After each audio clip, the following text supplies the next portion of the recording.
ৰাকেশ পালে চাকৰি দিয়া নাছিলে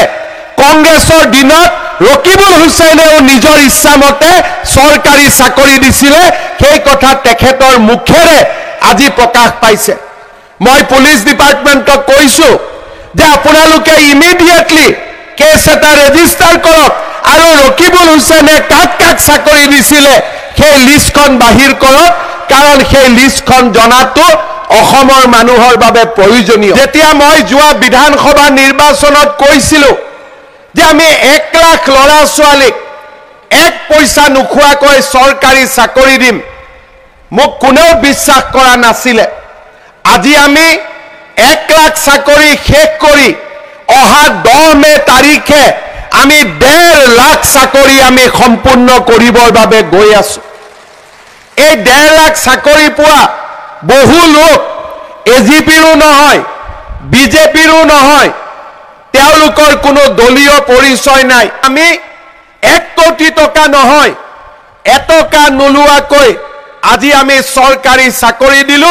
আৰু এপইন্টমেন্ট লেটাৰ লবলৈ যোৱা সময়তো লৰাজনক আমি ডিঙিত গামুচা এখনো পিন্ধাই দিও টকা লোৱাটো কথা বাদেই দিয়ক আমি উলুটাই তেওঁলোকক গামুচা পিন্ধাই সম্বৰ্ধনা জনাও চৰকাৰী চাকৰি সকলোৱে পাব নোৱাৰে তাৰ বাবে আমি কি কৰিম সকলোৱে মোক কয় যে আমাৰ লৰাখিনিৰ কাৰণে কিবা এটা কৰিব লাগে যোৱা কেইটামান দিন আগতে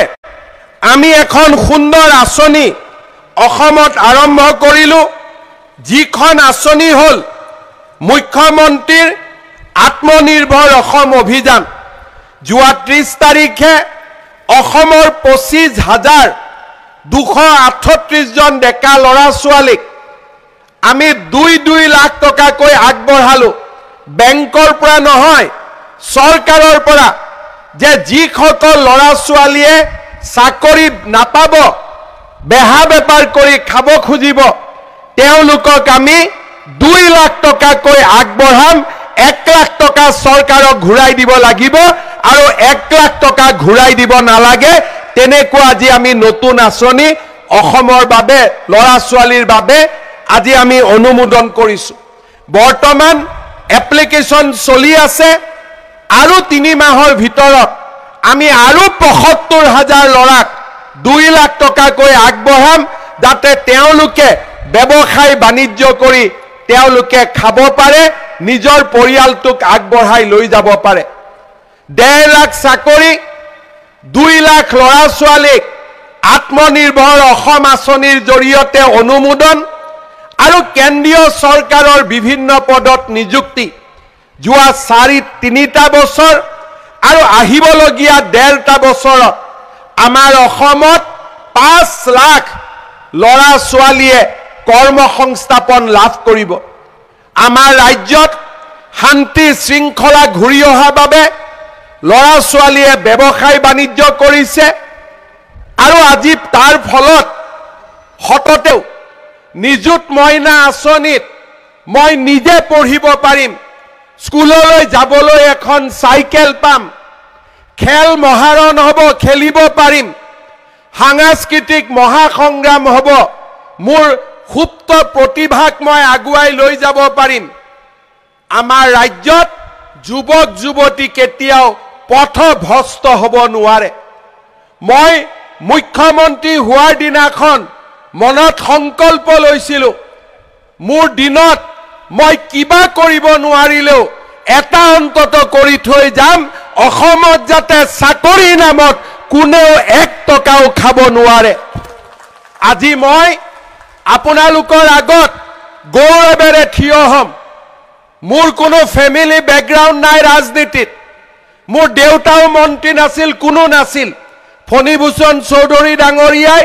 যেনেকে এটা সৰু পৰিয়ালৰ পৰা উঠি আহি 8 বাৰ বঙাইগাঁৱত এমএলএ হৈছে ময়ো নিজে কষ্ট কৰি আজি যদি কিবা হৈছো মোৰ নিজৰ শ্ৰম আৰু আপোনালোকৰ আশীৰ্বাদৰ কাৰণে এটা সংকল্প লৈছিলো যে ভাল কৰিব নোৱাৰিলেও ৰাজ্যখনক মই বেয়া কৰি থৈ নাযাওঁ আজি মই ভাল কৰিব পাৰিছো নাই মই নাজানো ৰাকেশ পালে চাকৰি দিয়া নাছিলে কংগ্ৰেছৰ দিনত ৰকিবুল হুছেইনেও নিজৰ ইচ্ছামতে চৰকাৰী চাকৰি দিছিলে সেই কথা তেখেতৰ মুখেৰে আজি প্ৰকাশ পাইছে মই পুলিচ ডিপাৰ্টমেণ্টক কৈছো যে আপোনালোকে ইমিডিয়েটলি কেছ এটা ৰেজিষ্টাৰ কৰক আৰু ৰকিবুল হুছেইনে কাক কাক চাকৰি দিছিলে সেই লিষ্টখন বাহিৰ কৰক কাৰণ সেই লিষ্টখন জনাটো অসমৰ মানুহৰ বাবে প্ৰয়োজনীয় আজি আপোনালোকে চিন্তা কৰক কংগ্ৰেছৰ দিনত অকল ৰকিবুল হুছেইনে চাকৰি দিয়া নাছিলে ৰাকেশ পালে 1 কোটি 1.5 কোটি টকালৈ চৰকাৰী চাকৰি দিছিলে আমাৰ বঙাইগাঁৱত কিমানজন মানুহ আছে